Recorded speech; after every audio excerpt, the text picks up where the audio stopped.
হ্যাঁ মামা রোজা রাখছি। আরে আমিও রোজা রাখছি। এই তুই জিজ্ঞাসি আরে আমার তোর ঘরে না আজকে ইফতার পার্টি হইতেছে, তোরে দাওয়াত দিছে বুঝছো, তুই আসিস ঠিক আছে? বন্ধু বন্ধু বন্ধু আমি তোর বাসায় যাবো। আরে যা বারবার শুনতে হবে। তোকে স্টোরিটা না চেক দি। Mine mine mine. আরে করোনা রোগ স্টোরি দিয়ে দিছে দেখ। কই দেখি। আরে আমার ভাই কি করলি? দুই বন্ধু আসিলাম। কি তো বলছি বন্ধু বন্ধু তুই একটু ইফতারি খাবি। তুই আমার যেমনে করছত না, যে জারিটা মারছত বন্ধু, আমার রোজা রাখা হয়ে গেছে বন্ধু। হ্যাঁ তুই কি করলি? থাপাটা যে ধরলি, ও যদি না আটকাইতো তাইলে থাপাটা এসে আমার গালে লাগতো।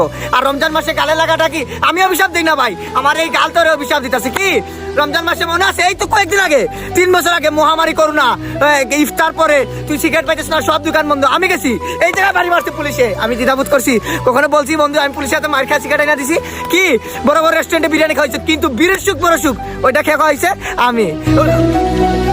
কথা আইতেছে না বন্ধু, কথা আইতেছে না। কি ইফতার খাওয়াইলে কি হচ্ছে জানোস? বড় সুন্দর দিতে তুই এটা পরস নাই, তোর হুজুর শিখায় নাই। আর তুই কি করলি? দিন শেষে পোল্ট্রি বইরা দিলে আমারে। যা বন্ধু, ভালো থাকিস বন্ধু বান্ধব নিয়ে।